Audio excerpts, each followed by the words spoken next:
victims from the active shooter situation. This is simply the encounter between officers and the suspect.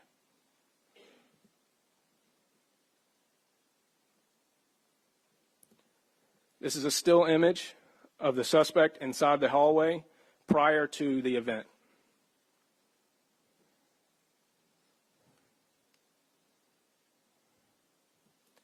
This is a still image of post-shooting of the active shooter victims, where he then went to the front lobby and set up an ambush and waited for officers to respond. He remained in that front lobby where he shot at another couple of people who passed by, and then he waited and lied in wait for officers to respond, and as soon as he saw them, he shot at them. That's where he shot Officer Wilt. Officers cannot see inside this area. It is darker inside than it is outside, and this subject is looking from a higher vantage point out onto them where they cannot see inside what they are approaching.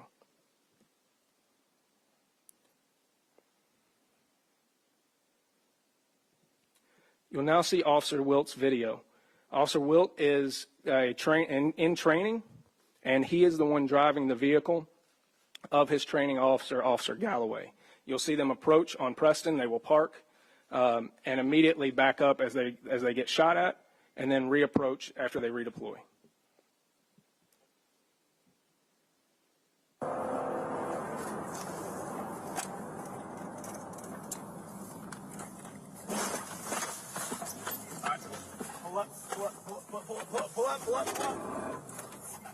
Go. Stop right here. Back up. Get me out here. Stop right there. Stop. Open the jump.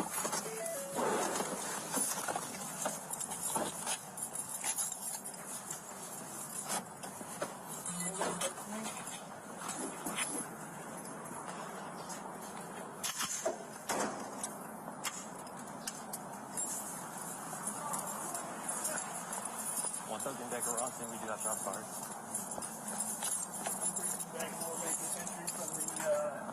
From the east side, not pressing in.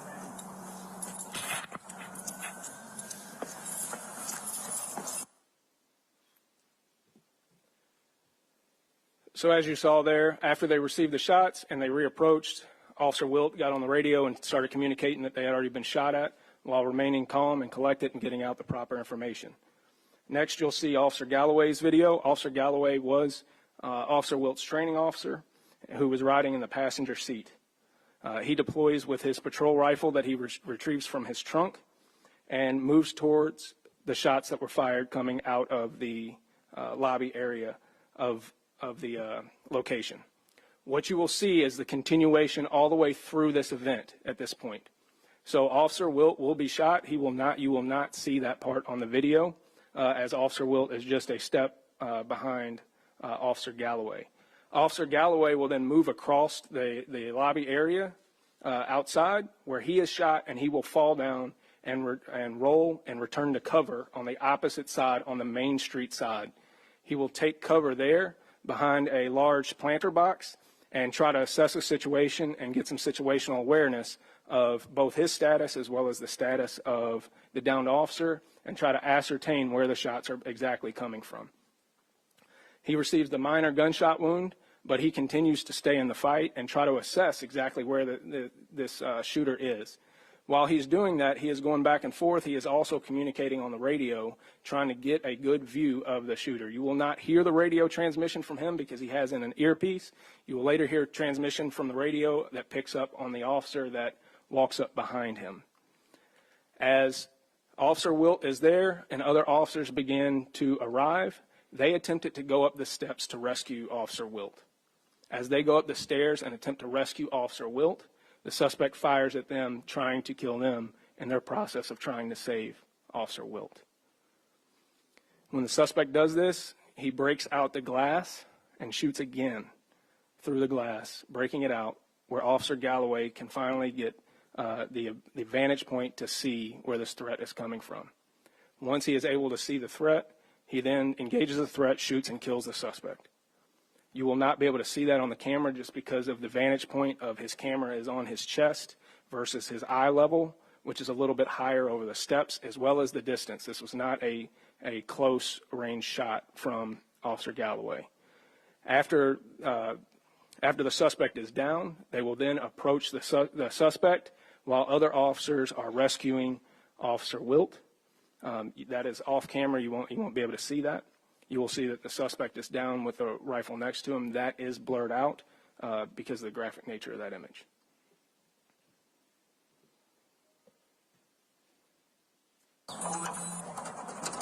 Hold it, cover for me.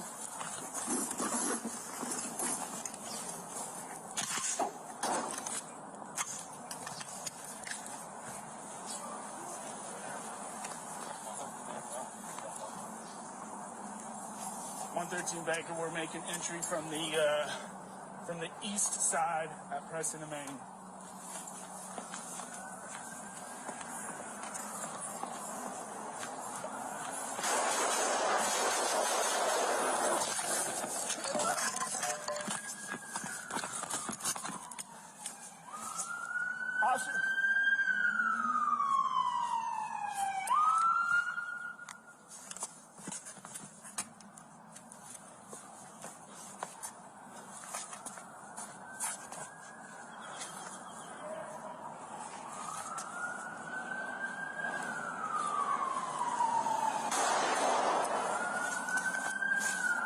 Damn it!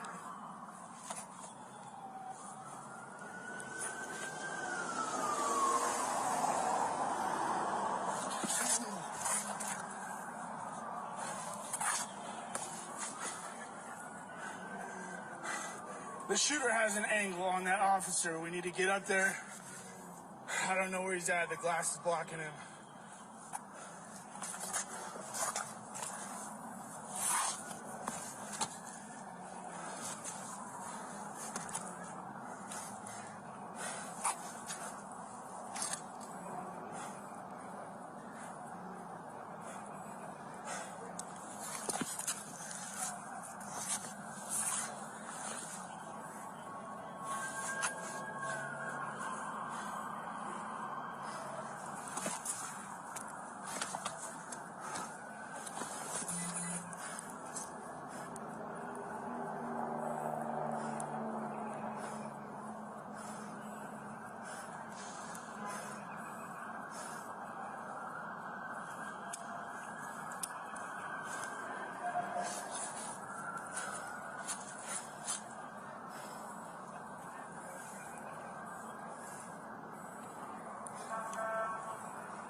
He's shooting straight through these windows, right towards the officer. We need to be able to plate somehow to be able to get there and pull him down from the stairs.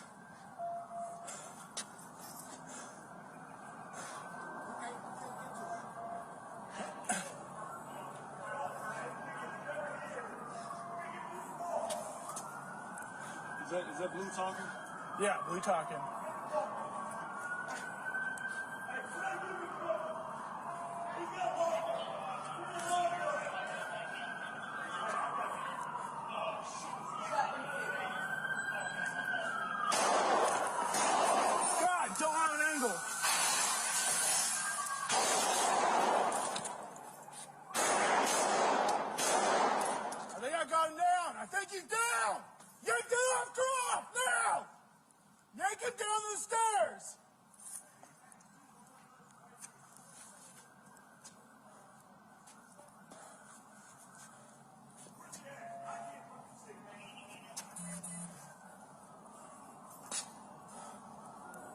I think he's down!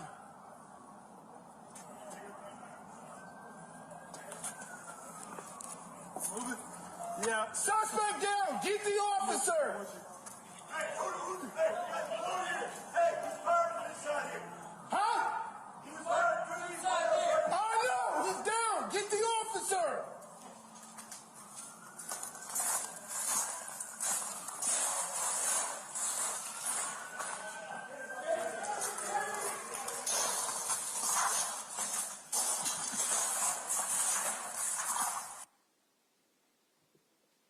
All right, so just to give you a couple of understanding about a couple of phrases that you might have heard in there.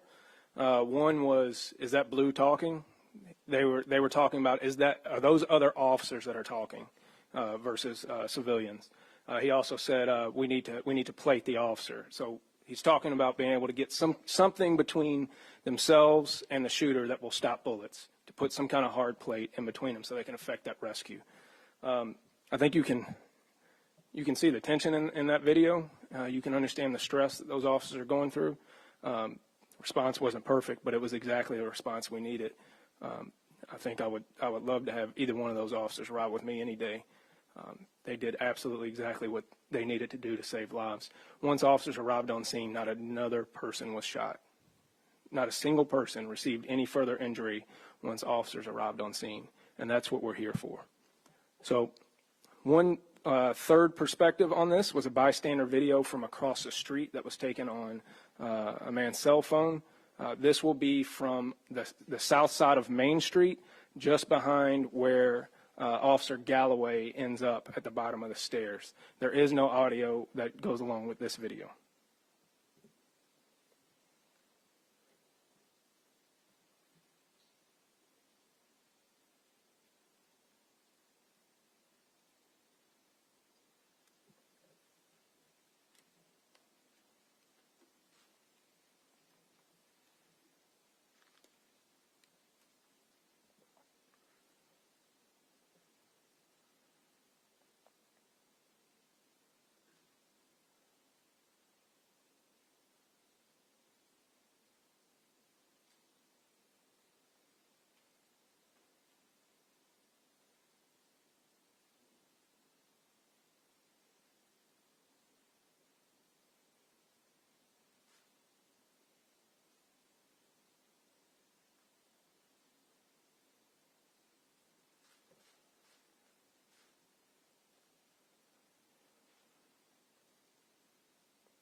So that video does eventually cut off. We did not cut that video off. That is the length of that video. So following the approach to the suspect, Officer Wilt was rescued by officers and transported in the back of a police car to University of Louisville Hospital, where he received treatment.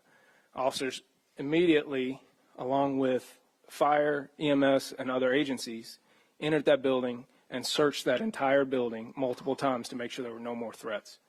When they did that, they also took medical supplies in and began immediately treating and triaging and transporting victims of that shooting. From our conversations with medical staff, it is 100% certainty that officers' medical treatment saved lives that day.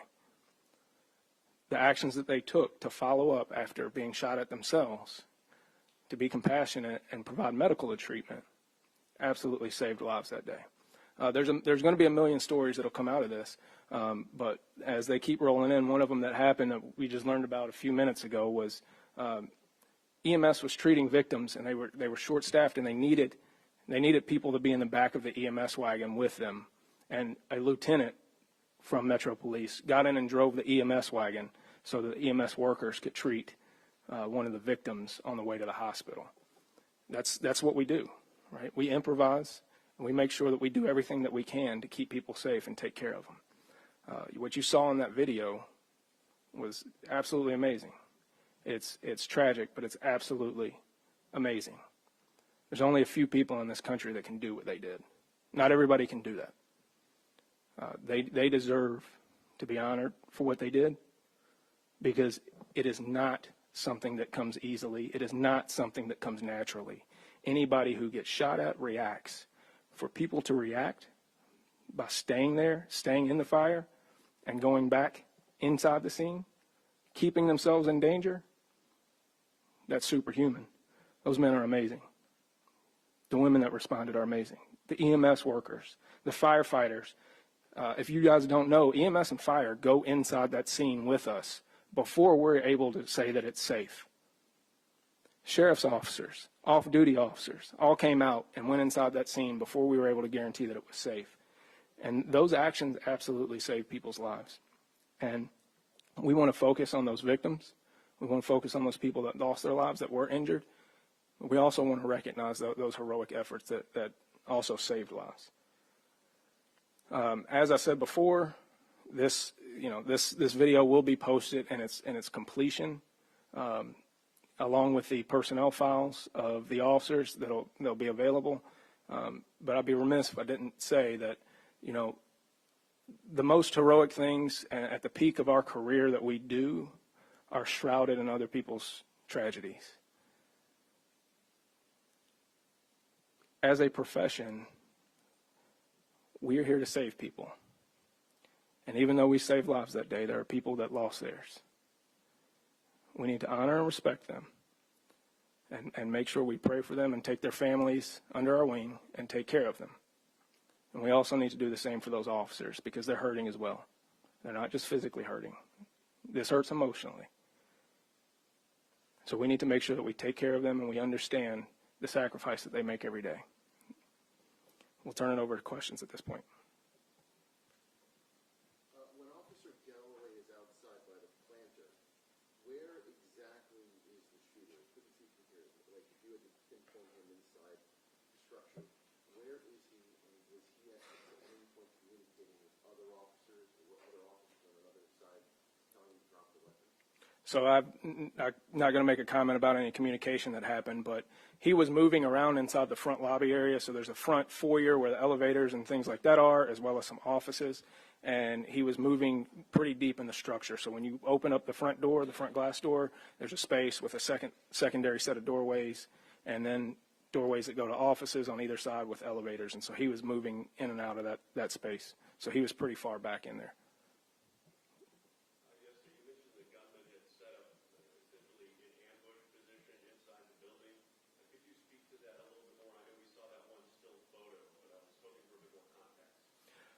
So when I say that, he went to the front lobby after assaulting the victims in the office area, and he could see out where no one could see in, because he's, like I said, two sets of doors deep.